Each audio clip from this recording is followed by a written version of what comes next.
TheStartupFoundry.com presents how DuckDuckGo is fighting an 800-pound gorilla. Special thanks to our sponsors of this video, Media Temple. Enjoy the show. Hi, I'm Paul Hans from the Startup Foundry. Today we have a very special guest with us, Gabriel Weinberg, and he is the creator and founder of DuckDuckGo. And Gabriel, will you tell us what DuckDuckGo is? Sure. Thanks for having me, first of all. DuckDuckGo is a general purpose search engine that you would use to, replace your general internet search or a place to start, like as your homepage. Okay. So there's obviously a very big giant here with Google. Tell us, what is it like to take on a giant like that? Like, how are you trying to take on a company that's just loaded with cash, has all the mind share? Like, how are you fighting these guys? Sure. Well, our approach, well, first of all, everyone compares whatever we do in any other search engine to Google. So it's totally a valid question. Um, we've tried to concentrate on things that Google can't copy that easily, which has been privacy and partnering with other vertical search engines and which produce more instant answers and being way more aggressive at removing content farms. Um, those are the main areas, but more high level, I sort of think that people prefer different search experiences, and to the extent that we can provide a different experience that some people prefer, Mhm. then it's sort of easy for us to get users, which has been the case. Okay. So, let's dissect some of that stuff that you were talking about. Let's start with privacy. Um, Google has all these analytic tools that sort of follow you around the web.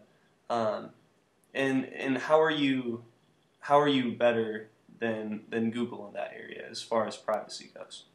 So it's pretty simple because the DuckDuckGo, we don't track you at all in the sense that we don't know who you are. We don't save information about you, your IP address or user agent on a technical level.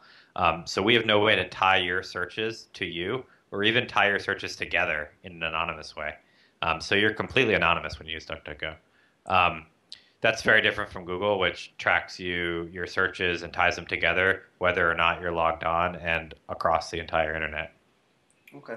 So, how would a general user benefit from this? What are some things that could go wrong if you weren't tracking, or like if you were tracking somebody's searches? Like, what's the worst case scenario here? Sure. I mean, so like I think of it as not even what's the worst case, what's sort of like a general thing that can happen to an average person. Mm-hmm. Um, the question that I think people need to ask themselves is, do you want your search history, which can be very personal, like medical, financial information that you search, to be shared with random third parties and be sold, to credit card companies and data brokers and stuff like that? Because that's what's currently happening. When you click on links in Google, your search terms are sent to the sites that you click on. It's not just saved by Google. And so those companies are not Google, and they don't have any privacy policies that they have to abide to, so they can sell that information off to third parties. With Google themselves, I think it's less risky. You just have to ask yourself, do you want Google to have all your information? The risk there is that Google could be hacked, which they have been. And then just that Google will use your information to target advertising to you. And people care, some people care about that, some people don't. Okay. All right, that's great. Another thing that you mentioned that sets you apart from Google is that you have less spam. Recently, you've made a pretty strong case on your blog that some of the e-hows of the world and some of the content farms are just polluting the internet. Like, what steps have you taken to stop that practice?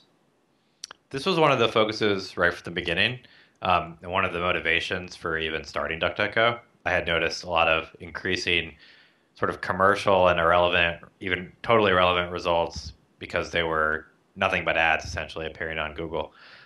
So we started from the beginning of crawling the web, looking for these just spam domains and removing them. Um, and that's most of the focus is this algorithmic approach where we actually have a list of like 70 million domains that we're removing.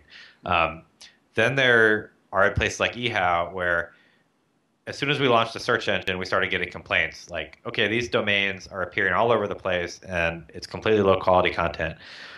For those, there's not that many of them, but they come up in complaints a lot. And so what I would do is after a while, I would aggregate those and go investigate them myself and then determine whether it's worthy being in the search engine or not.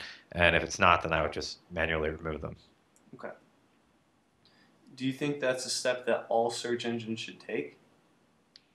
Yeah, and I think other search engines besides Google have started to do that. Like, would that be like some of the Bings of the world, or what other engines have been doing that? Lately, Bleco followed, us and did that, and Surf Canyon was the latest one that I know that did. I'm not sure if Bing has done it or not, but I think they should. Yeah, yeah, that'd be fantastic. Like I've noticed that when I'm searching on Google, like I've been getting bombarded, and some other people in the tech world have been making comments about that too, with just the relevance of the articles has just been declining, at least in my personal experience. Right. So, okay, so you have a pretty solid base for DuckDuckGo.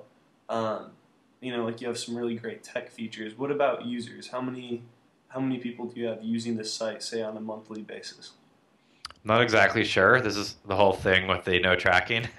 We don't really know how many people are using it, but we do track the number of direct searches performed. And so that's about 6 million last month. Wow, that's great. Okay. Um, so then, what's next for DuckDuckGo? Sure. So we've really focused on the spam problem and the privacy and these what I call zero-click info, which are instant answers above the results. This instant answer concept, I think, is great, and we just would like to take that much, much further. So we've been partnering with all sorts of startups and organizations that have good information for certain type of searches. An example like that we don't have right now is recipes, Okay. and which Google just launched. So we'd like to do something like that, and then in 100 different categories, um, just way more instant answers. So that's where we're headed. Okay. All right. And can you describe a little bit more like what instant answers is? Sure. So when you search for something, you're used to getting links, but ideally you'd like to get the answer to your search with 0 clicks. And so we try to put a box at the top whenever possible to give you information about your search and hopefully stop your search right there. So this could be as simple as a topic summary from Wikipedia, or it could be like if you type in the population of Zambia, we give you the answer from Wolfram Alpha.